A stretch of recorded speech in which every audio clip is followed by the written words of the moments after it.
what's clear, right, is that they are flying. They are no team actually ever in the history of the Premier League has not won the league title from Arsenal's position. No team's ever had this many points on 17 and not won the league. Amassed. So there's a football word. Amassed. Amassed. So if Arsenal don't win it from this position, that's a failing that no other team has achieved.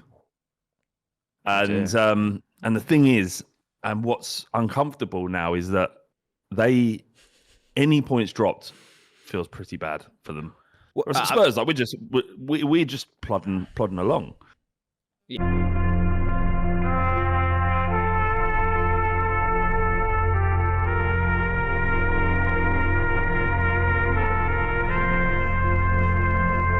Hello, everybody. Welcome back to James and Flav for now. My name is James. This is Flav. To the left of me, whatever. We might have some new people making their way in. This high energy podcast that is the James and Flav. What do you mean, new people? What does that mean? North London derby. Sometimes you get a few extra views. We're going to be asking you, Flav, Tottenham fan, one of the most prominent Spurs speakers, talkers, if you will, in the Tottenham scene at the moment. So what you say carries weight, and we're going to be asking you some questions on the North London derby. Just to say actually quickly, I've got a... I'm not just... Well... I'm just saying, if I don't want to... Twice a year. If any of these people are trying to mug me off, right, or mug off Spurs, I'll just try and answer. Impossible. Because, exciting home fixture. We've got lots to talk about. But if you are new, this isn't your normal podcast. And I want to kind of get that across at the start. We have sort of loads of different categories, including things that you did. Well, basically, there's a long list of them. And some of them are funny. Some of them might not be for you. And that's fine. But if you do want a bit of a taster... the one thing that we do at the start of the podcast is the Jim Big Laugh Award. So I read the comments. The show every week is created by your comments. And if something makes me laugh, I put it at the top. And there's an exchange here that made me laugh massively out loud. There are 11 replies. And I just felt like this gave a good flavour of the podcast. Okay, so if you are... What the podcast is about. What the podcast is about. So, of course, we are going to talk about North London Derby. We're going to talk about all of that, right? And we'll talk about all sorts of football, and we do every week. But should we talk about the Manchester Derby as well? It's not all about the North London Derby. There are other games happening. That's true. It's funny that, isn't it? Because I've kind of got my eyes really on the North London Derby. But there will be other bits as well. So let me just read this out for you, this exchange from our beautiful Sluggy community. Slugs are what we call our community, if you are watching for the first time. Jack Bridger said this: "You're kidding me." Right, a slight bit of context. We're doing a thing where it's like things you did. One of the bits that we've got is things you did as a kid that you're embarrassed about. But now as an adult, you can go, I was just a child. I didn't know that I did that. And one thing that Flav said that in the bath, you used to... I used to suck water out of a flannel. For a flannel, yeah. Especially if it was soapy. Especially if it was soapy. I didn't know that. It just tasted good. It tasted... Okay, right. I don't know why. I was a child. You were just a child. So, Jack Bridges said this: "You're kidding me. I've spent 27 years of my life thinking I was the only kid who sucked up the bathwater through a flannel. Flav, you've just saved me many sleepless nights and multiple cold sweats." 68 likes on that comment, 11 replies. Here are the replies. Jackson says, "Fuck me, that's unlocked some flannel sucking memories. What time to be alive." 20 likes on that. 20 likes on a reply. Sean Levitt, another sluggy comes in. I just like to lay there with a hot flannel on my face, like I'm being pleasantly waterboarded.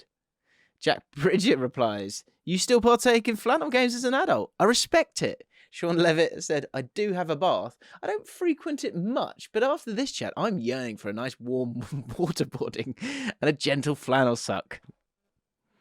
Jack Bridger replied, and this must have been happening quite quickly, I presume. He said, "Treat yourself, son." Alec, a new person, came in and said, "We've all been there." You and another person said, my one-man waterboarding community has just grown. What a day. Livery Gary, one of the OGs, said, in America, flannels are thick cotton plaid button-up shirts, like what a lumberjack would wear. It's a very confusing segment for me. Joshua Jackson said, top stuff. Sorry, top stuff. This is great. Joshua. Tops. One in one hand, flannel sucking at the top of a podcast, football podcast. Top stuff. And top stuff is the 10th reply. Top stuff. I used to place a wet, warm flannel on my face whilst in the bath and breathe the suck on the flannel. Good way to relax. John, another new person, said, what a treat. It's like drinking your own past. Well done. Football podcast. Superb work from everyone there. Great stuff. Another quick nominee, and again, another insight into the podcast. Maybe one for those of you older than 18, but it did make me laugh out loud, so I did have to chuck it in. Jamie Westcar. Last week we were talking about Roy Keane, and someone made a joke about a made-up story about I once met Roy Keane when I was trying to make some money as an adult escort, and he met Roy Keane and he gave him a sexual favour. And apparently Roy Keane, as he climaxed, went, that's your job. Your job. Jamie. So on the back of that, that's probably the wrong phrase, but this Roy Keane, that's your job, whilst getting tossed off outside of Mackie's story, has inspired a suggestion for a potential new bit. Whilst howling at the Young Slugs account, all I could picture was Jamie Carragher's wife having a dig about his can whilst he screams, there! It's there! In his customary tone. To summarise, new bit, footballers' phrases in everyday life / out of context. Get them in the comments. It's a great idea. So I like it what footballers say as they climax. That's okay, better. yeah. So Carragher gone, there, just as he comes right there. But is it there as in keep doing what you're doing there, or as in watch out, it's going to be on its way there? It's as he delivers it. It's there. Sorry, do you mind signing that? Yeah, I've got to just take a picture as well. I'm just going to deliver that to you. There. There. And it comes final thrust. There. Yeah, his sort of panting is just, yeah, there. Footballer's climax, Cameron said. There we go. Lovely stuff. Cameron Fraser is one of our beloved patrons. If you're after premium content, premium mailbags, here's something you won't know, actually, but Flav, you'll know because it's from the mailbag. This week's mailbag. Last week we revealed a manager had been liking my Christmas pictures. Again, if you're a patron, you know who that manager is. Quite the scandal. But this week, all I'll say is this. That's in the bin next to me, Flav. That's in the bin. Oh, and she was good. You took it up to the office. So did you savour it? So I could just be alone with it. Yeah, because it was just the dregs. Anyway, North London derby this week. We've got lots and lots of good comments about Arsenal and different things, one of which you replied to. Careful with that, Flav, because the comments must remain fresh. Broad strokes, and massive weekend of football, actually. So on, what was it, 12:30 on the Saturday, Manchester derby, and then on Sunday, it's you lot against Arsenal. God, yeah. Do you want to do that? Do you want to do Manchester United v Man City first? You do what you want. I don't mind. We don't even have to talk about the Manchester derby if you don't want to. We can talk about it for a second, I guess. Yeah. I've got a video. Well, it would have come out yesterday actually because we're going to put this out tomorrow. And I've got a Spurs Arsenal tactical preview coming out as well later today. Go check it out when you get a chance. But I asked different creators to do their head and heart predictions. And what was interesting is the little sort of batch of. It's like Man United and Newcastle are in their own little batch, and you and Liverpool seem to be in your own batch. In what do you mean? In terms of where you think you're going to end up And I know that I asked this a lot throughout the season, but it's good to get a temperature check on Spurs, like all the time. Going into this one, it's just the North London derby. Going into this one, how do you feel about it? Because obviously I know you hate the game, but you probably. So someone said this great comment actually. Let me just go through this comment because it's class. Where is it? Narik said the most Spursy possible outcome would be for Tottenham losing to Arsenal and then beating Man City twice in a week. Yeah. Is that is that your biggest fear? This fixture? I don't fear any of it. I don't fear is the wrong word. Like fearing Arsenal is like it's completely alien to me. And the Arsenal have nothing about them in any capacity that makes you fear them. Plus, it's just a game of football. Fear is the wrong word, right? Dread. It's just there's like it's not even dread. I wouldn't even give them that much credit. It's just a thing that happens that you'd rather didn't because you don't want to see them happy. Sure.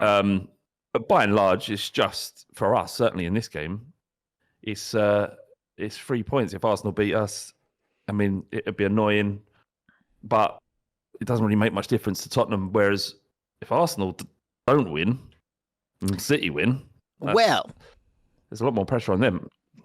Well, I mean, because let's be honest. Those sweet Gunners are doing pretty well right now. But they did draw the last game, didn't they? Failed to score. Yeah, they did, yeah. And they haven't beaten you at your place for a while, have they? 3-0 last year. It's a lot of the same players. Yeah, I mean, the Saliba's there, and he makes a big difference. But look, there's no.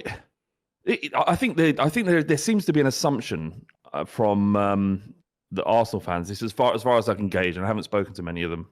And the ones I do have to, it's just because I have to because it's work. But there is a certain confidence that they're coming into, which is you can understand. There's a certain confidence they're coming into the game with. And I think a lot of them think that they're gonna win. They're convinced of it. And Spurs aren't as bad as what they think.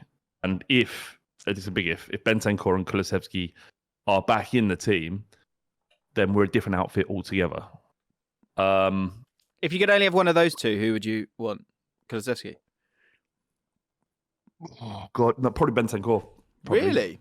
Yeah. Not that Kulusevski. I mean, he's probably. They're in terms of their impact at Tottenham, it's quite set. It's similar. The fact that they're missing or have been missing has been a massive issue for us because they're really important to how we play, and they've really kind of stepped up to the plate in delivering performances that are consistent, whereas other parts of our team and the more aging aspects of our team haven't. Like Heung-min Son, for example. But yeah, I mean, if we I think there's this idea because of the sort of the mood around Tottenham, which isn't great at the moment. We've got the issues with Daniel Levy and Enoch out. That perhaps what we can do on the pitch is being forgotten about to some degree. This isn't an easy game on paper for Arsenal. No, and so if we can take points off them, like if a draw for them isn't great. I mean, Man City, they've got to play Man City twice. There's a long way to go. What I would say though, Jim. Go on. What was the question? Well, I was going to say. So I guess the one thing I agree with you. I think there's a lot. The easy thing is to go. Arsenal win this game. I'm not saying that. Stupidly easily. No, you're not saying. But I think I would be intrigued to know what's your Arsenal fans' confidence level going into this game. What that is. Because I think I always think of what I had to do an interview for kind of like a show reel years ago, and I think I've said this to you before, but we were playing Fulham, and so I was interviewing QPR fans and Fulham fans, and Fulham had beaten us 6-0 earlier in the season, and we were sort of chatting to different people, and they were all like, yeah, well, and then all the Fulham guys were like, well, hopefully we can score loads of goals today, it would be great, because they're posh, aren't they? And And I remember I sort of chatted to a man and a woman. The man was like very old and incredibly wise, and he said, I said, you know, after winning 6-0 the game before, how do you feel about this? And he went, we must beware hubris. And I'm so just like, because I always, it's like a go-to like line from it. It's like, he's done it again. It's like the high level, intellectual level of that. One must always beware hubris. What does it mean? So you don't be basically overconfident, arrogant. Yeah, that's what hubris means. So I think that's what I'm intrigued to know from Arsenal fans in the comments or in the chat. If we've got any Arsenal fans in here, is how high is the hubris level? Like where's the sort of the concoction of smugness because we know we're better, as opposed to general confidence, and then I guess like a little dollop of fear in there as well because it's Spurs. Because the closer it gets, the more I think the home advantage is enormous in this game. I think it's such a big thing, and I think it addresses form in such, and also probably style of play for you guys as well, when you then turn it into a North London derby. Like if you're playing, I don't know, playing Brentford at home, then the crowd's not that bothered, and so the first half you play the way that you guys have been playing, and it all feels lackluster, and there's not apart from the 3 points that you're expected to get, there's not actually that much to achieve here, and you're just not up for it really. That happens a lot, and especially in terms of these, you know, those the high profile six, they often that's the world that you guys are all living now, and that's the lens that you're seeing it through. But a game like this against Arsenal, where you're kind of the underdogs, but you've still got Harry Kane who's killing it. And you've still got quality there. Add to that, you know, that home advantage and the fact that the crowd will be up for it. That's when I start to go, actually, like, one must beware hubris. Yeah, no, it's a difficult game for them. Look, what's clear, right, is that they are flying. They are no team actually ever in the history of the Premier League has not won the league title from Arsenal's position. No team's ever had this many points on 17 and not won the league. Amassed. So, there's a football word. Amassed. Amassed. So if Arsenal don't win it from this position, that's a failing that no other team has achieved. And the thing is, and what's uncomfortable now is that any points dropped feels pretty bad for them. Whereas Spurs, like we're just plodding along. Yeah. But every game is like a cup final now. It does feel that way. The pressure does. The volume is. If pressure was volume, it's just everyone's starting to go, is everyone happy with this? Well, yeah, I'd like to turn it up, please. And it's going, well, hang on, that's a little bit starting to like tickle the ears here. Don't take my word for it or your word for it. Let's take Cameron Fraser's words from another person, Paul Machin. Paul Machin made the point a while back that Liverpool and City turned the league into effectively a knockout tournament. Even drawing feels like a disaster these days. Yeah, that's the world that Arsenal will have to live in. Well, anybody who wants to win the league will have to live in that world. And that's it. I mean, when I say that no other team has ever not won the league from Arsenal's position after 17 games, you know, where they find themselves with 44 points, those leagues, a lot of that didn't involve this Manchester City team, Pep Guardiola. So, you know, but I'm making excuses for them. If they don't win the league from this, they have bottled it massively. Like it'd be one of the biggest. That would be one of the biggest bottle jobs in the history of Premier League football. Well, the 140 games, I guess the one thing you could say against it is Man City. Man City have only won 12 of their 17 games this year. So they don't seem to be... It feels a little bit with Man City that they're kind of like being just sort of taking their time in the early rounds, if you know what I mean. Like, I don't feel like they're going to kick into gear. Yeah, I don't think they've really like put their foot down. Yeah, I know that's two separate sports for the analogy, but I did it last week and you seem to get it, so we'll stick with it. That's the one thing I agree with you. I feel like Man Man City think and know that we've accomplished this 90-point thing year after year, so we'll just go and do it again. And I wonder if I think the important thing to say is that one must always beware hubris. That's what I'm trying to get across here, I think, in today's podcast. But you're right.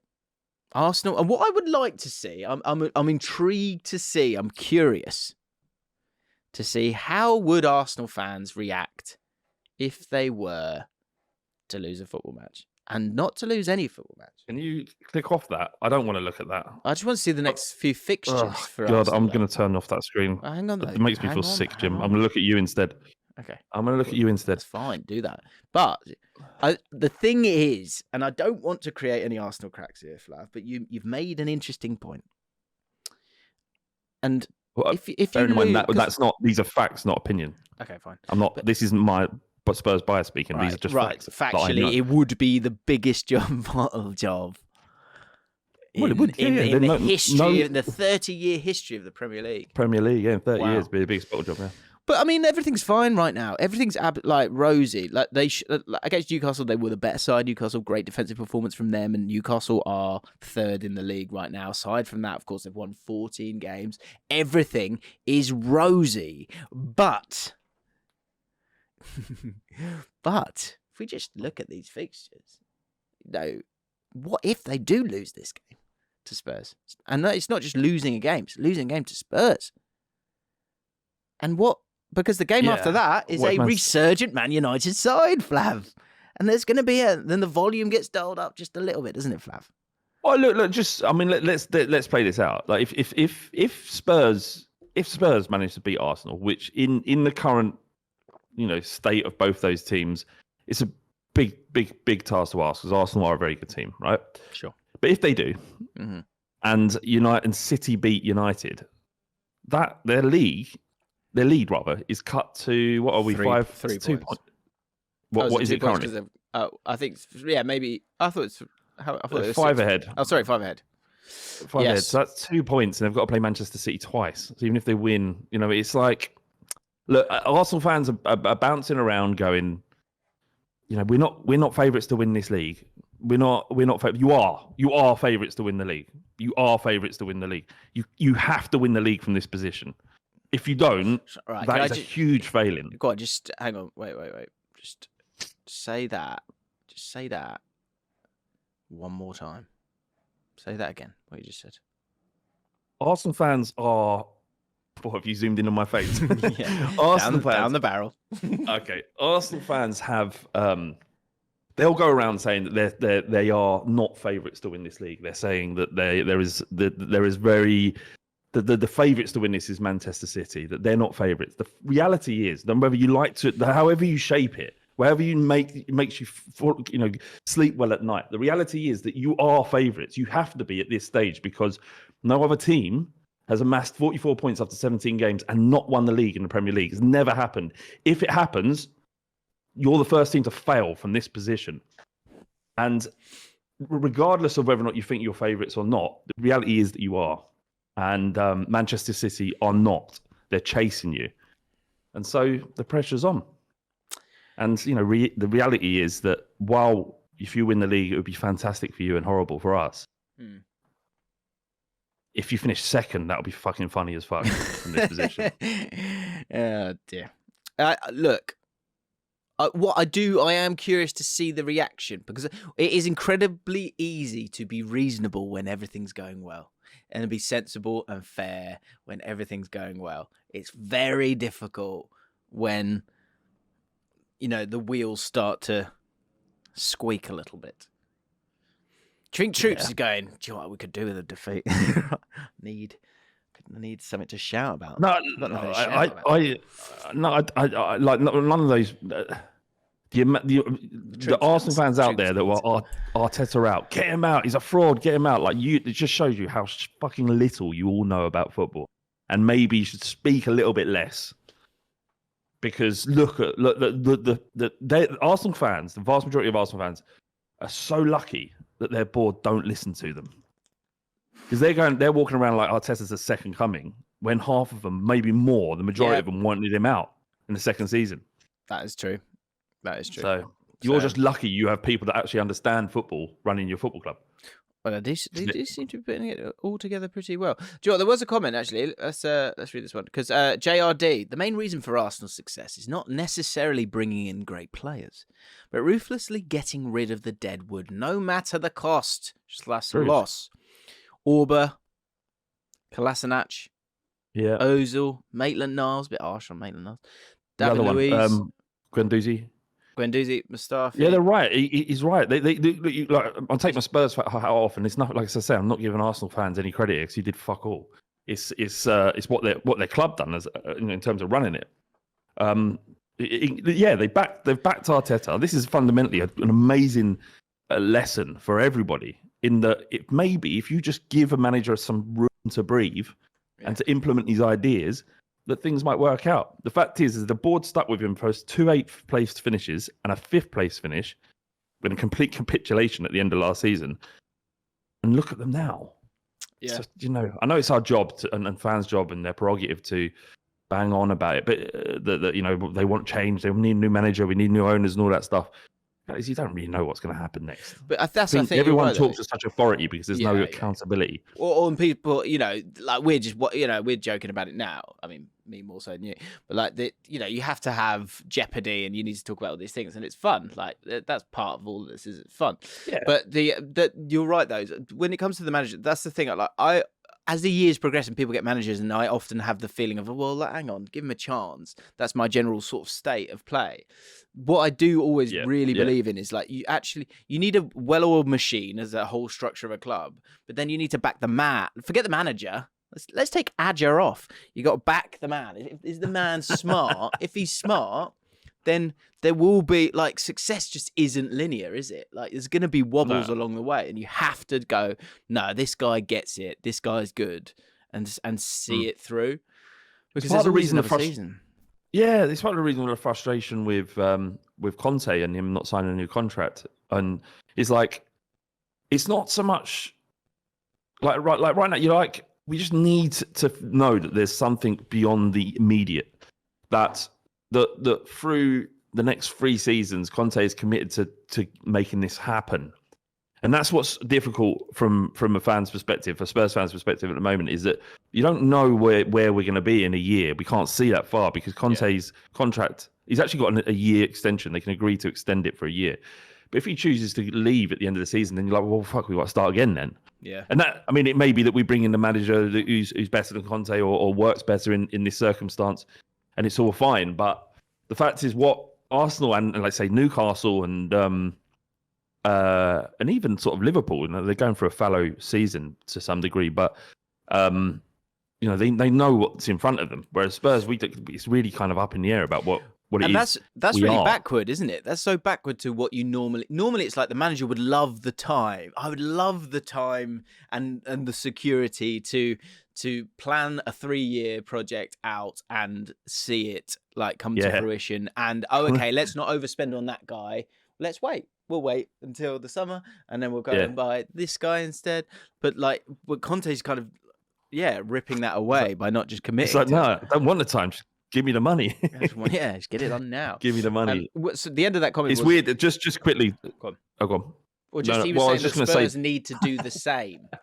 Spurs need to do the same. Otherwise, they will never be able to move on from this lull. So you need to get rid of your deadwood. He's saying. Oh no, he's right. He's there are players that have been there way too long.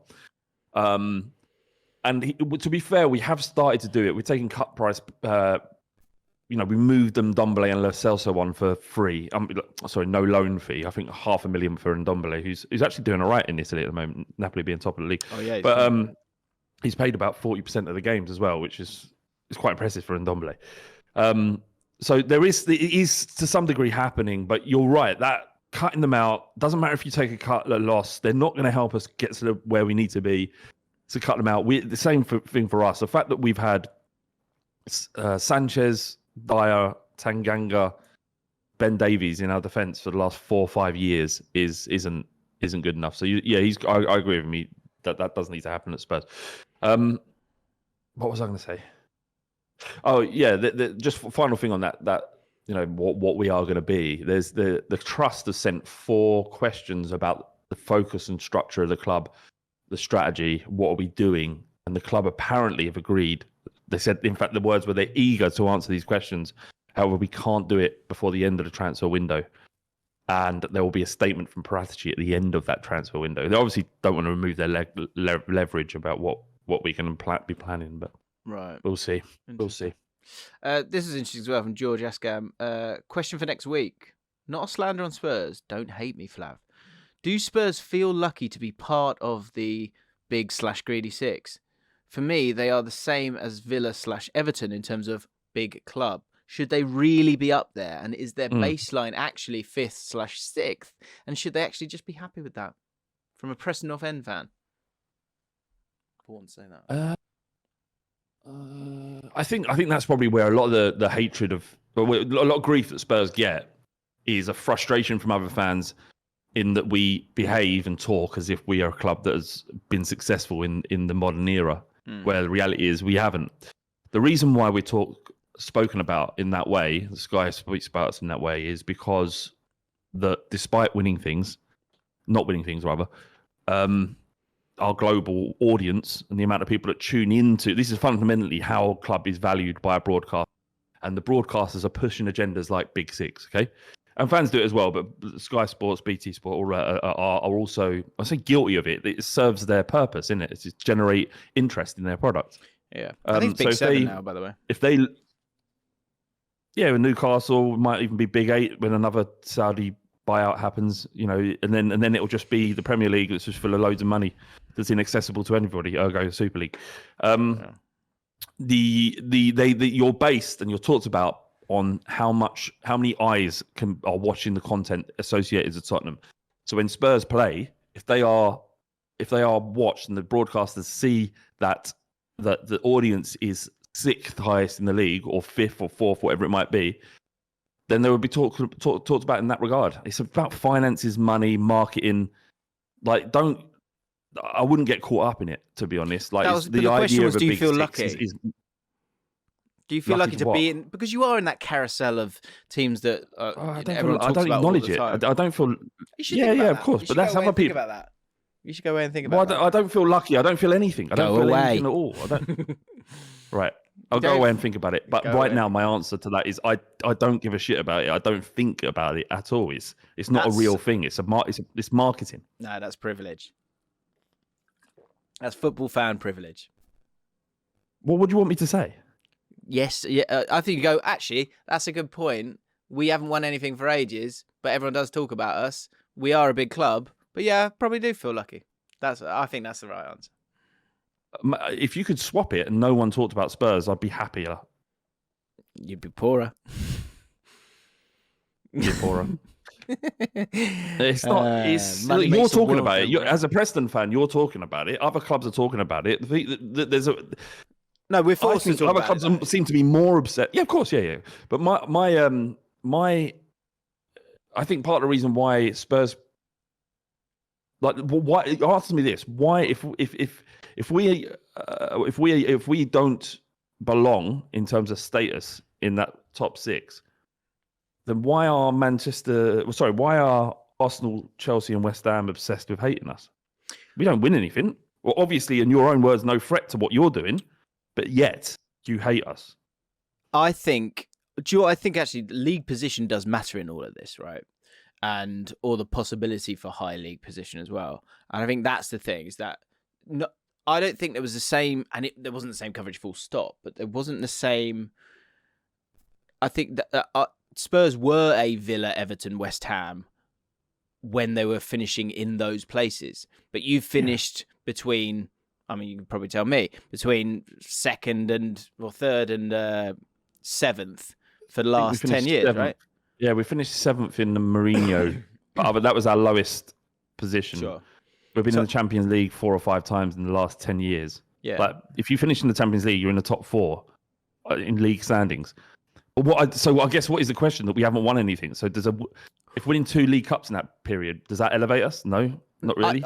That's why I come back to the league table. I think the fairness of Tottenham being discussed in that group is because consistently finished there. Yeah, exactly. And that's like quite a nice fair thing. That's like if Everton finished fifth every year, I think we'd be talking about a hell of a lot more.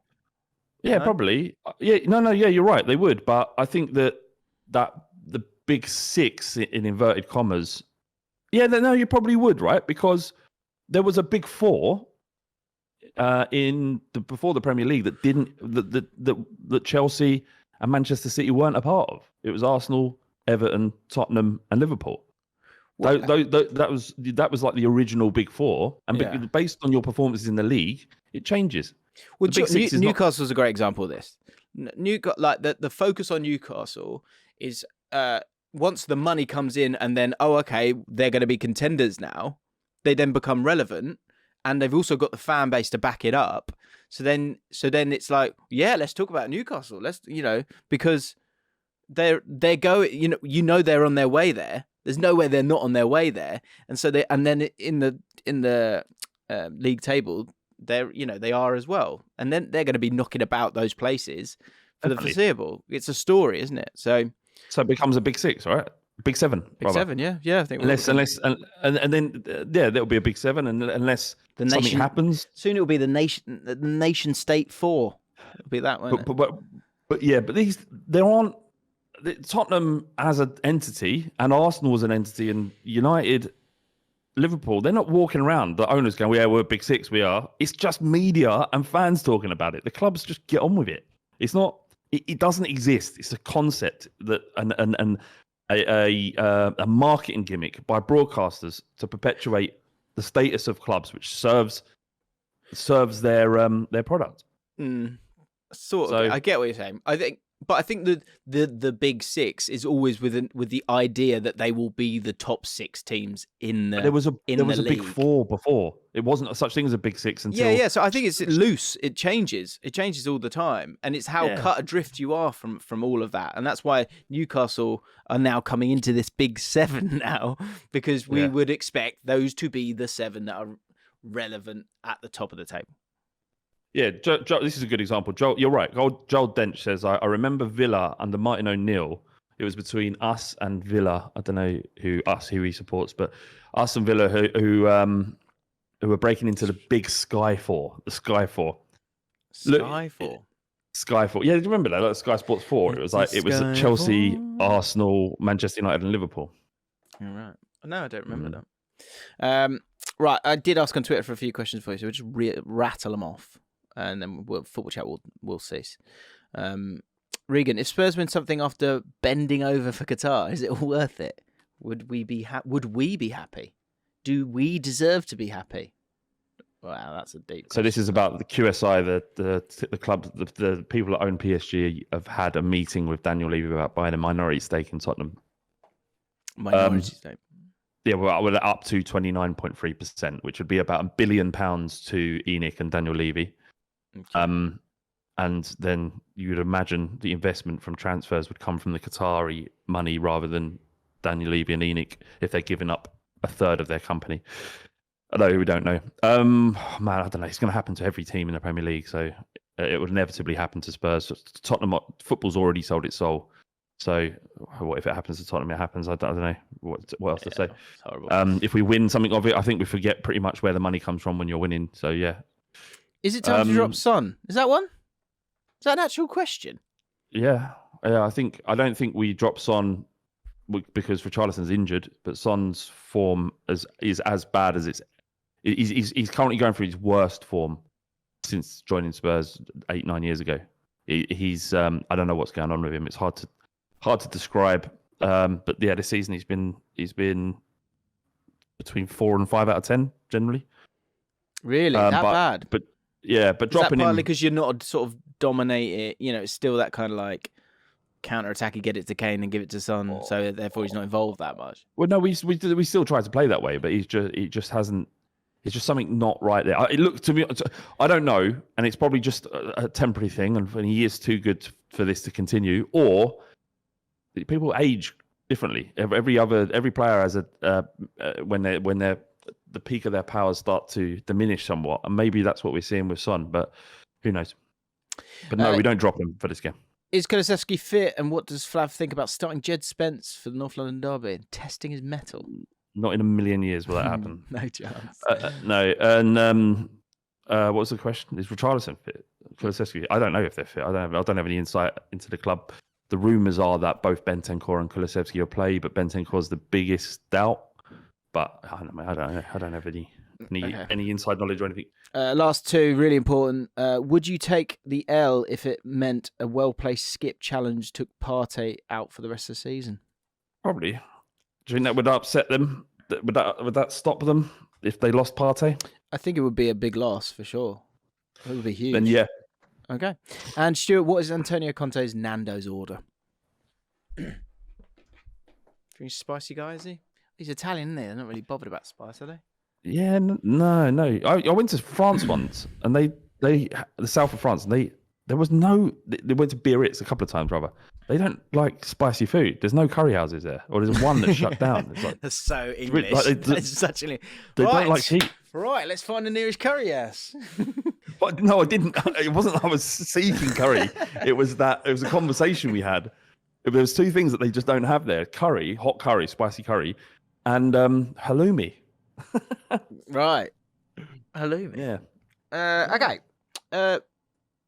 For good lords. Wow, that's a Samism. Well, there's a link to Samisms. Let's do that one quickly, just because it's. I'm not too blown away with it. I'll be honest. It was just the big one that everyone was talking about all the time, which was, where the hell is it? It was Martin Keown was at it. He said something about being a well-machined oil. I got a load of people tweeting. Yeah, it was. They're a well-machined oil. He loves it. Yeah, I get them all as well. He loves it. Oh, Keown, sorry. That is it. Elite sledging, a couple in here, and then we've got what have we got? I think we've got some power moves. We've got all sorts. We've got some things only men know. Questions being put into the wild in terms of only men know, and slugs in the wild. Elite sledging. It's about cricket. It doesn't need to be cricket. Any good sledging is great. So Afreem said the classic is always he's got more misses than Henry VIII. Just a quick one there. It's always nice. Charlie McDonald, sledging, wallop. Self-proclaimed elite at this, albeit on the world of hockey, or in the world of hockey. The best incident from this year was Manchester away. All 6 Sheffield teams go and play all 6 Manny teams, with the 6s going first, and then, you can work it out. With myself being in the 2s, and this only being pre-season, I had the time to get reasonably battered and dish out some abuse. Don't drink and stick. With the 4s game level in the last minute, I shout, "Oi, 72, what size are your feet?" All I'm fishing for here is a little bite, something unrelated. Ask your mum. If I can come here and find out, would have sufficed. However, 72 was, and I believe still, is the main character. I don't know what that means. He undid his laces to reveal his foot. The size are relevant now. All 5 of our other teams are in raptures, creasing at the shoeless muppet as we counter in the last minute to win 3-2. I won man of the match for a game I didn't even play in. Proceeded to wrestle half the goons in my match later in the day. Top tier. Much love. Only forwards. Got a little bit of sledging. Sledging can win games. Okay. What would you like? Do you want things only men know? Or do you want... things only men know. Let's do that. What was things you did as a kid, but it just seems to be things I ate as a kid? But we'll do only men know. So these are things that only men know. And actually, Flav, you're getting called out here. Quite a prickly podcast for you here, mate, I'm afraid. So 115 likes on this. We're talking about the back raking as opposed to the pinch and roll of the sort of testicle. What's the word? Itching, essentially. Itching your balls, yeah. Yeah. And Flav, so Matthew Blake says, Flav's saying, I can see it while imagining a man scratching his balls, yet claims he can't visualise anything. His claims yet again prove fraudulent. I thought I said that. I agree. I can see everything. I can visualise everything. I don't know why I'm still being dug out about this. And by the point, Jack Kirby says, we calling it? Are we calling it? Bullshit. I don't know. I mean, I believe you, but I don't know. It's just a turn of phrase, isn't it? Library Gary says maybe he's recalling a memory of himself doing something similar. Does memory recall count as visualization? People that don't know, I'm one of a group of people in our world who cannot create images in my brain. I cannot do it, right? And that's all this is. And I don't know why. Why that's not even? Why would someone brag about that? I'm not bragging about it. I don't know why I'm continue to be attacked every time I use just a familiar phrase like visualize it. I can't physically visualize it, but I'm aware of it. Like if I'm thinking about itching my bollocks right now, and I'm trying to visualize what my fingers might do as I itch my bollocks, I can't create that image. I just cannot. Right. If I say something that suggests I can, it's merely as a method of getting across some information. Turn of phrase. All right. Okay, let's draw a line. Turn of phrase, yeah. Draw a line. You can't tell them to. They won't stop. I get tweets about it. Ollie mentions it on. Yeah, it's just. I don't know why I'm. It's 115 likes as well. It's weird. I know. I'm fucking obsessed by it. Rattled. I'm rattled. Yeah, you do seem rattled. Biggs Max 16. Things only men know. This is mental. Now, I didn't. Things only men know, and I didn't know this. I don't know if you knew this one, Flav. He said the logistical challenge of shaving your balls back in the day without nipping your sack. No, it doesn't. We're not sponsored. I remember discussing this with a mate at school once, and he told me the trick. The trick is to get an erection before you start. Presumably, this tightens your sack up whilst you're in the shower, preventing any potential snagging. However, despite multiple attempts, I've never been able to pull this off. As every time I start shaving, I'd watch my steely erection just slowly dwindle away to the shriveled cocktail sausage I've become so familiar with. I simply couldn't focus enough on maintaining the erection and shaving the balls at the same time. To do this, I've never understood quite how he did it. And I've always had a secret admiration for him because of it. I didn't know that. I've never heard that. Anyone doing that? He asked his audience. Is anyone else shaving? I mean... While erect. Does make sense. Sort of, gets it out the way. Tightens up the surface area. Gets it out the way. Going upwards. Yeah, I don't know, but the shaving the balls thing is not. It's sort of a trimming, rather, isn't it? It's not like It's not like shaved like a newborn baby's bollocks, are they? Yeah. It's more like you're sort of like cutting the sort of like you're just trying to get. I don't know. It's almost like how do you explain it? Why like a better method would be just to imac, right? Just imac them. My mate used to do that. If you really want smooth, I was a bit scared. If you want super smooth balls. Then use imac. But yeah, I remember my mate telling me that. It was horrific. He said, he went, yeah, I use imac. I was like, you really? You use imac? And he's like, yeah, dense. I was like, didn't need to know that. Didn't need to know it was dense. Louis Williams. Things I think we need to get back to the time in the light, a time where we need to normalise pubic hair again. Big old bush. There's nothing wrong with that. Mate, I've got no problem with that. I think it's just like... What are you saying, James? What are you doing then? Like when you get your man's giving you... Oh, no, shit. No. When you tread carefully. How far do you... Actually, let's save this for when Manscaped come back. Right. If Manscaped... Well, or if my business emails in my bio, guys, if you're watching. Presumably not. Louis Williams, things only men know. When going to the toilet with someone, you have to calculate. So I think this is more for Louis' sake than anyone else's. I don't know if right. This is one for me, but I don't know if other people have this problem. When going to the toilet with someone, so me and Flav go. I go, do you want to? I wouldn't say that. Okay, I'm going to nip to the toilet and go, I need the toilet as well. So we're on our way to the toilet. He says, when going to the toilet with someone, you have to calculate whether going for a urinal or a cubicle is your best option. Is this a thing? Often it will depend on the person you are with and if you back yourself to do the business in front of them in a urinal. I think you're making this a big thing here, Louis. Or if you think you'll succumb under the pressure when push comes to shove. Well, no, there are men that get cock shy. They get nervy, don't they? Yeah, they get cockshy, so they can't they can't piss in front of other men in urinals. So if you're one of them, then you probably would need to go into a cubicle. We spoke about But I'm quite poo Q shame, didn't we, years ago? yeah. Early doors of that. I don't know if a lot of our new listeners, you won't be aware of poo Q shame. That's something only men know. If you're at the football, where like obviously everyone's just like, quick, have a wee, go, and then there's one guy looking sheepishly waiting to go into the toilet. I know what you want to do. You know what you want to do, but you need to do it so much that we're just waiting there. Poo. That's shame. Reb and Catherine in the chat just said it's an interesting thing about taking your friend to the toilet.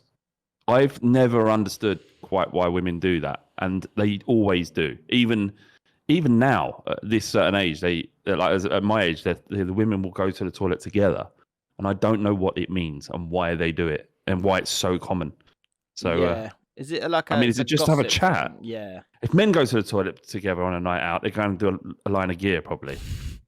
Whereas women, if it isn't about that, what are they doing? They're just having a chat. You can chat at the table. You're having the same chat unless you're talking about something you don't want to talk about. Yeah. Have you ever gone? I'm thinking of having a wee. Are you coming for a chat? Never. As a man, we'd never say that. I don't never think. do that. Right. You getting the drinks in? It's your round. Yeah. All right. Tim, should we go for a chat and a wee? Yeah. Just wouldn't do it, would you? No. And Cameron says they're talking about men, but I can't. They can talk about men at the table, or that's patriarchal. That comment. Don't presume. I don't know. Well, Catherine and Reb, are you talking about men?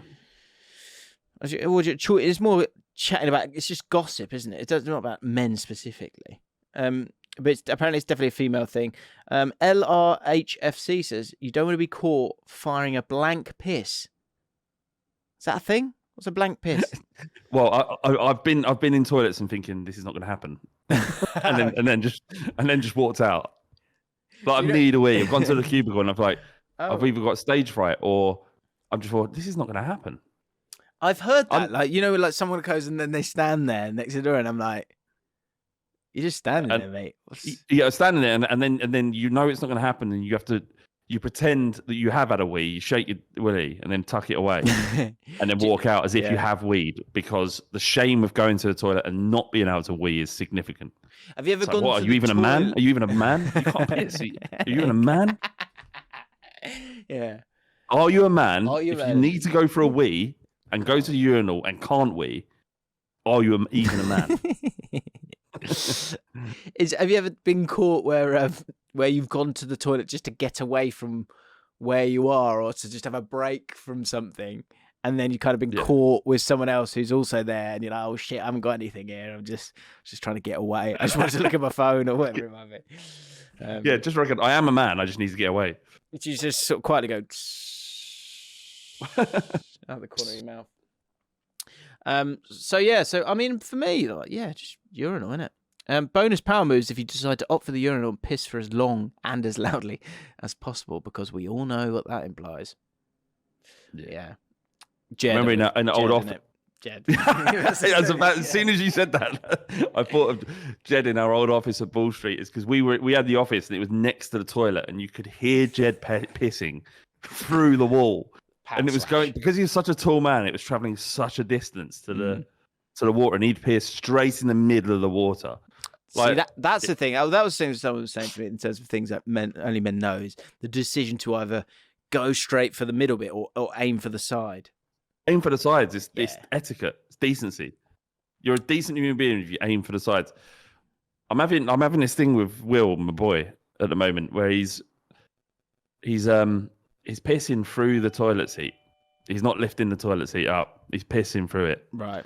And I'm trying to teach him you've got to lift it up because you don't want piss all over the toilet seat. And he goes, I'm looking at it. There is no piss on the toilet seat. I was like, there's particles of piss on that toilet seat, mate. And so what's harder, Will? Is lifting the toilet up and pissing in it, or wiping the toilet afterwards? Oh, well, I don't wipe the toilet afterwards. Ding, ding, ding. Yeah, but someone has to wipe the toilet. Special answer number 3, sit down. That's why you got to go with the sit down wee. I think you're weird if you're standing up. Just sit down. If you can, James, sit down. You have a sit down wee every time. You can do. There's so many things you can do. You just go on your phone. You can just relax, let it be. You haven't got to worry about aiming or anything like that. You've got to lift the lid or put down the lid. Just sit down. I've never had a sit-down wee. What? Hang on a minute, James. You're telling me all you need is a piss, right? In my own home. Yeah, always a sit-down wee. I don't have to think. I've got to think. Just go. It's literally seconds. It takes 10 seconds, 15 seconds, or if you really need to go, maybe 20 seconds. The effort of sitting down but you've got to lift up the lid as well, haven't you? James, you are in the minority here. Let us know in the comments below. I'm desperate. What's easier? What's easier? It's not what's easier. As a man, do you sit down more than you stand up when having a piss? If it's more, if there are 3 people if there's another person in the comments, another person who says yes, I sit down when I need a wee. I told this story before, but in my own home, I mean, I would say 75% of the time I just sit down. 75% of the time, you go for a piss and sit down, James. You go on my phone or something, or just chill, or have a breather. Have a breather. Have a breather. It takes 13 seconds to piss. I don't know what have you got against sitting down. It's great. It's great. It's not normal, James. It's not normal. Like, I get it if you've gone for a number 2, right? And then you have to tuck your dick in and piss into. I get that. Yeah.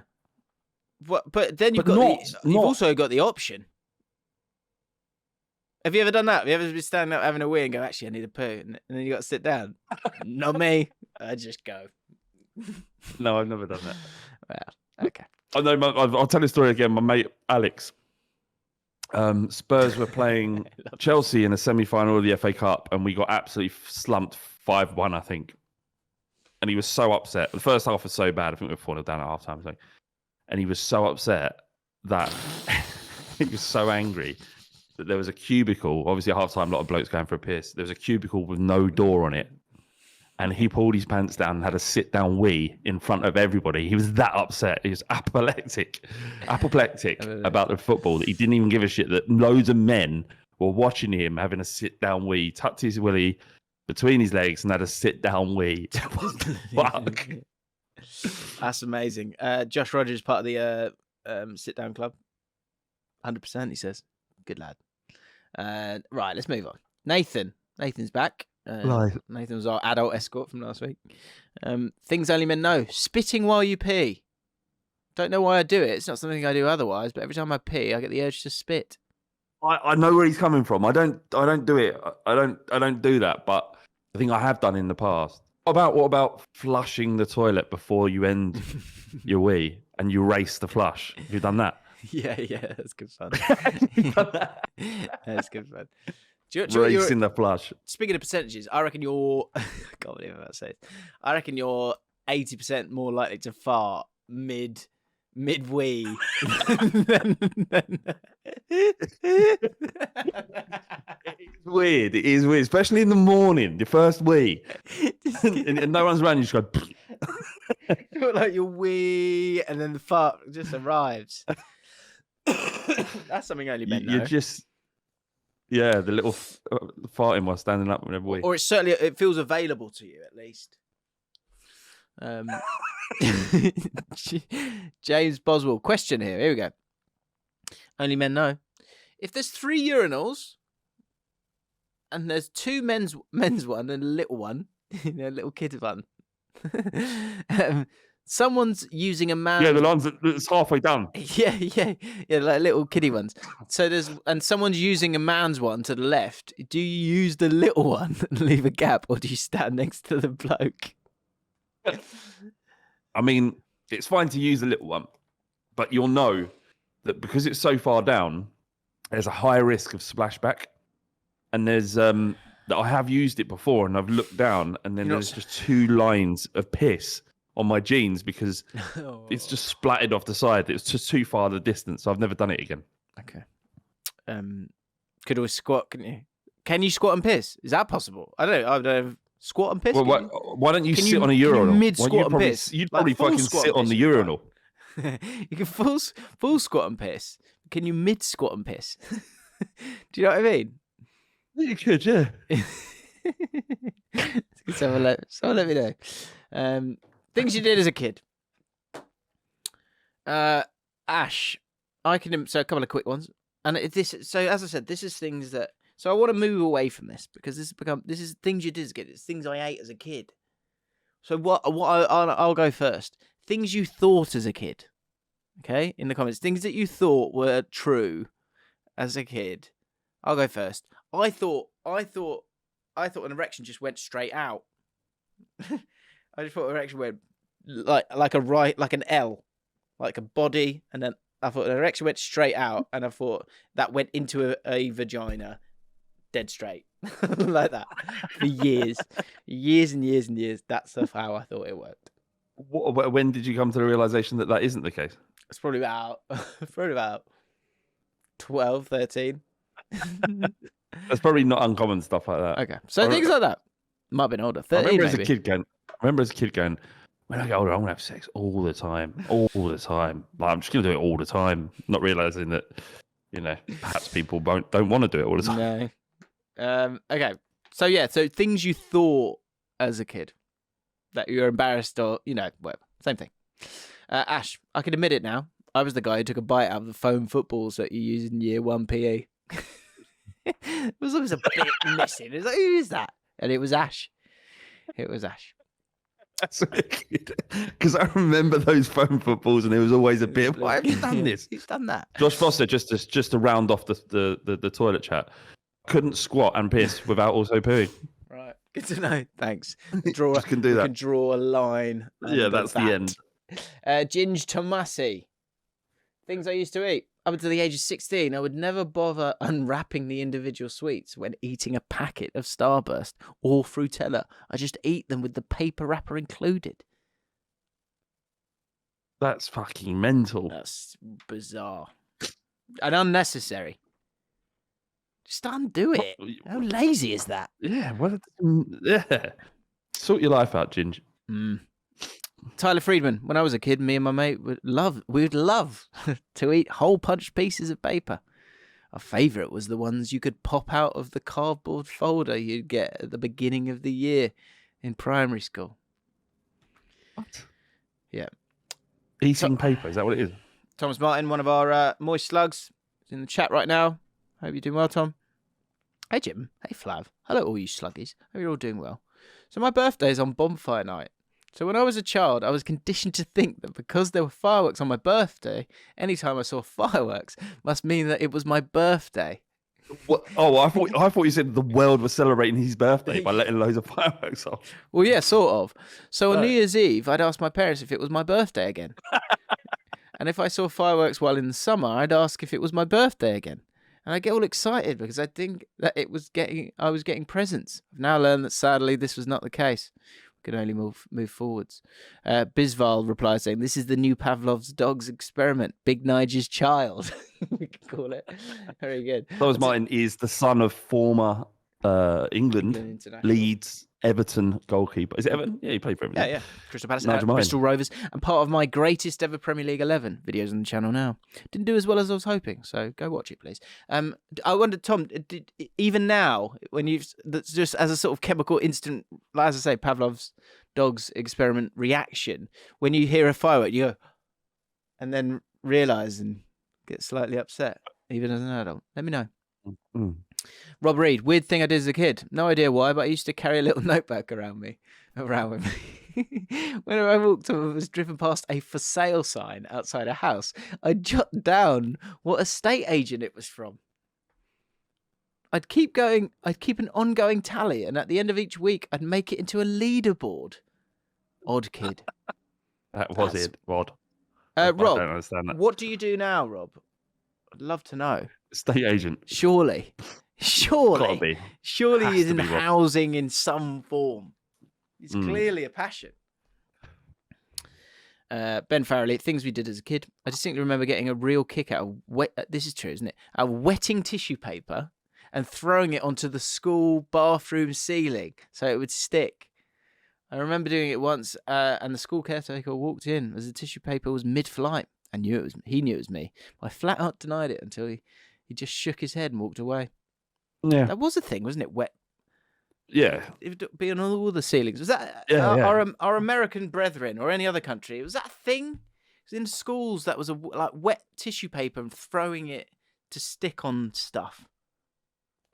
Yeah, and also, that was a thing when I was a kid. Also, did anyone have a kid that wrote his own name on the wall with poo? We had one when I was at Ricky was here. He's written his own poo. Ricky, was it? What the fuck? It wasn't my mate Ricky. I didn't know him at that age, but it was a Ricky. Why have you done that? And then sometimes you'd walk into a school toilet and someone's put the lid down and done a poo on top of the lid. Did you ever see that?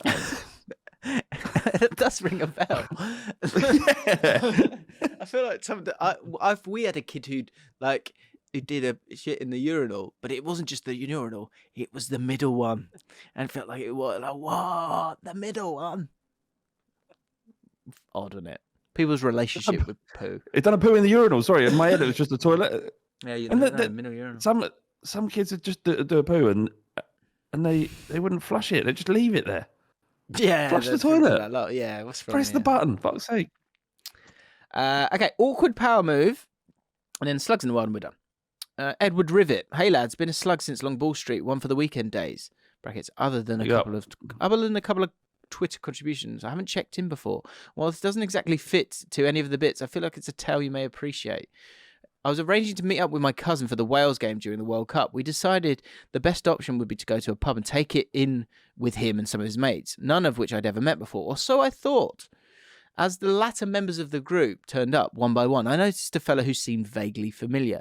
Now, the reason I've put this into the running order is there was a moment reading this where I closed my eyes and went, oh. And I just wonder if you'll hit at the same word. That's why I wanted to pop. Yeah, you on. So arranges to meet up with my cousin for the Wales game during the World Cup. Okay. There's a group of people, and then he feels like I noticed a fellow who seemed vaguely familiar. Right. And a later comment overheard by him led to it being revealed that we had been colleagues at the Northampton Morrison's home delivery department a couple of years prior. By the end of the night, people had moved about within the group, a bit here and there, and with trips to the bar and the bogs, and I ended up sitting on a chair which had his coat hanging on the back, a fact of which I was unaware of. As he got up to leave, he leaned down to me in an effort to fetch his garment. However, I interpreted this gesture as a gesture of affection and met it in kind with a standard run-of-the-mill blokish embrace. Oh. What was the word it was for me? It was me when he went. He leaned down to me in an effort to fetch his garment. Yeah, he's gone. Horrible. So he's then gone for the... hang on, where are we? I thought it was just affection. I met it in kind with a standard run-of-the-mill blokish embrace. Upon peeling away, I noticed the look of confusion upon his face. I was hoping to get my coat, mate. Realising the embarrassing gravity of my mistake, self-defence mode kicks in. You may have been looking to get your coat, but I saw an opportunity that was too good to pass up and took it. I reply, in a desperate power move attempt to save face. This may not have been the exact comment, but it was words to that effect. At this point, I feel I've handled the situation all right with the cards I'd been dealt and could see light at the end of the tunnel, ready to emerge, mostly unscathed. Once his coat had returned to its rightful place upon his person, he hits me with a curveball and leans in for another, bracket or first, depending on your point of view, hug. On the bright side, this validated my initial response as the movement was exactly the same as when the first coat reclamation attempt was made. The only difference being the thick shroud of awkwardness the air was now cloaked in. At this point, my emergency response reserves were completely drained, and all I could muster was, right, see you later, nods, reciprocate with a nod of his own. We now follow each other on Instagram. The last line was a bit weird. Didn't really understand that. Well done. Right, slugs in the wild. And then we say goodbye. Good luck to all Arsenal, Spurs, Man United, and Queen's Park Rangers fans this weekend with these big games. And Man City. Who are you playing? I just can't remember. Poor that. Because things are falling apart a little bit. You're just like, whatever. Switch off mid-table. Yeah. You just and we're not at home, so I know I'm not going. So I switch off, especially after Fleetwood last week. I fucking hate the FA Cup so much. Did you drop players for it? It's a piss take. A couple, not really. It's an absolute piss take. How long do you think this current manager, Neil Critchley, is it? How long till he's gone? We signed Jamal Lowe, but I don't feel... something doesn't feel right about it. It feels a bit Graham Pottery. Right. It just doesn't... yeah. Do you know what would have been a shame is like Sarah's probably going to... He may even start against Arsenal. But he would have been a great loan signing for a Championship club. Like a really good... Yeah. But because of our injuries, he's played himself into the team. You know that Orugbunam I was telling you about, the Aston Villa loanee? Like, people keep sending me tweets about it. He's been linked with, like, Juventus on loan. Like... This is Macaulay Booney. Tim Orugbunam. No, Macaulay Bon, no, he's not good. Not good enough for us. Anyway, Slugs in the Wild. Here we go. What have you signed this player then? Jamal Lowe, signing from Bournemouth on loan. He's good Championship player. No, Orugbunam, no, we've got him on loan. He's 19-year-old from Villa, he's class. And so he's playing for. When did you sign him? The beginning of the season, start of the season. He's exactly what I said. I said he still has moments, but he's getting better and better. And he has this Ndombele kind of had it a bit as well. That unbelievable ability to be in the centre of the park, get on the ball, and most people take 2 touches, and he'll just use that first touch to literally just dribble around someone. I find that amazing. He's good. Yeah. Anyway, Slugs in the Wild.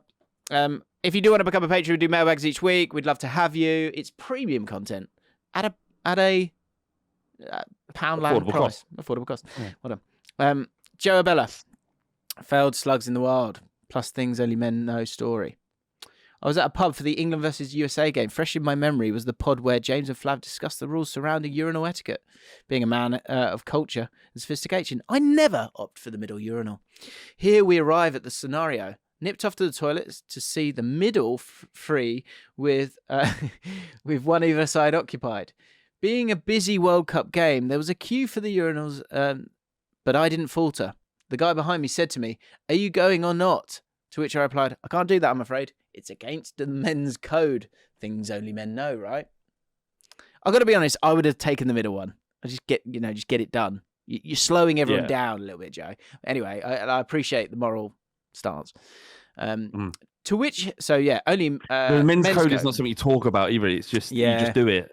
So it's but does it look awkward when you do it? Like that's a good question. Like when there's a queue like that, when it's like hectic, do you then look weird if you don't take the middle one? Yeah, I think you do, don't you? You've got to take it. Yeah. You have to take the one. Yeah. Live and learn. So he said no. He said, "I can't do that. I'm afraid it's against men's code. Things only men know, right?"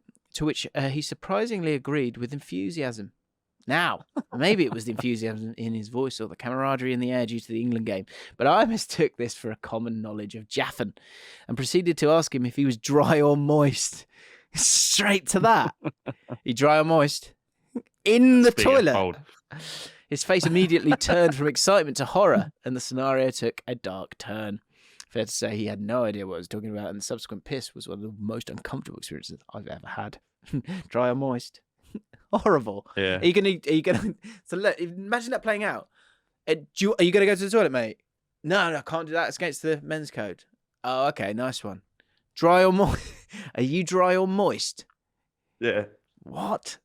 Tough. And last Slugs in the Wild, we had 2. One missing from a couple of weeks. Floor leak. A triple slug in the wild. / speaking Japanese. I love that. In my uni class with new people this academic year, I noticed that my new classmate has a JLA video on his YouTube homepage with a watched red bar underneath. Good. I point and say, big fan of Jim too, before cautiously asking, "You're not a slug, are you?" His eyes beam open and replies, "When are we going to Fleet Services then, lad?" Big jump. Brave, but I appreciate it. With an accompanying wry smile. You're literally talking about when are we going to go to a service station and have an oral sex. So that is quite bold. It's punchy. This is my first time encountering another slug in the wild, so I was giddy with excitement. Just before I could say as much, another classmate across the table says, "Did you just say Fleet Services?" We both said yeah, and he says, "Cheeky nosh off." That's amazing. I love that. I just love the idea. Cheeky nosh off. Definitely with a double point as well. Cheeky nosh off. Are we going for a cheeky nosh off? Amazing. We all become extremely loud and interrupt the class, as this is all of our first experience of losing their slug in the world virginity. First experience with other slugs. It's an MA for sports broadcast journalism. Mad, 3 of them in a single. Oh, right, I got you. Sports That makes broadcast sense. journalism. It's mad at 3 of them. 3 of them in a single classroom is incredible. So good. I love Cheeky it. nosh off. Cheeky nosh off. That's what I think from now on. If you do meet another slug in the wild, at the top of your voice, you need to go cheeky nosh off. If you meet a slug in the wild and you can take a picture, that's the pose. Double gun fingers. Cheeky nosh off. I can literally see as we're talking, this is going to be all over Twitter over the weekend. Looking forward to it, Louis. And out of context. So they're all doing an MA for sports broadcast journalism. Fantastic. So I hope you know that you're shaping the future industry, and that one day 17.6% (brackets ratioed to this class) of all future journos might be slugs. Max and Ed, I hope you had a great Christmas, my fellow sluggy wuggies. We can only move forwards. Well done, boys. Wonderful. Great work. Great comment. Amazing. And great way to end. I think that's always got to be the end, isn't it? Slugs in the wild. It's good fun. Right, guys. If you're enjoying the content, you want more, Patreon link is in the description. There's a Discord there as well, which I showcased the bottle of Cowpole prior to enjoying its delights. And there are 98 mailbags to enjoy, actually. Go back and watch them all. So you can watch them all. See how we've progressed as human beings. Good luck, Flav. Cheers, mate. Good luck with... who are we playing? What? I was going to ask you. Are you about on Friday then? Am I about? I am. I'm in Brentford. Yeah. Oh, hang on. Should I pop round? We could do. Yeah, we'll do what something. Well, let me speak let's speak with the boss. Yeah, speak with the missus. I don't actually know what time I'm going to get there as it stands, so I've got stuff to do tomorrow, but I'll be driving down. Okay. Reading away. You are playing Reading. Are they any good? Pauline's done a good job, actually. I actually really dislike Reading because they steal a lot of our stuff. But that's another... You mean? 12th place 13th in a ding-dong affair there. Both on 36 points. They're breaking into... Do you remember the conversations we were having about QPR when you said FA Cup? It's heartbreaking, honestly. Fucking Mick That's Deal. the thing with Rangers doing? I hope Rangers don't care. The thing with QPR as well that's really annoying is, like, say with the FA Cup, I'm like, I'm all like humiliation points. I talk about that a lot. Yeah. Like, fucking give us a fucking run in the fucking FA Cup, for Christ's sake. Like, the amount of every year we're shit.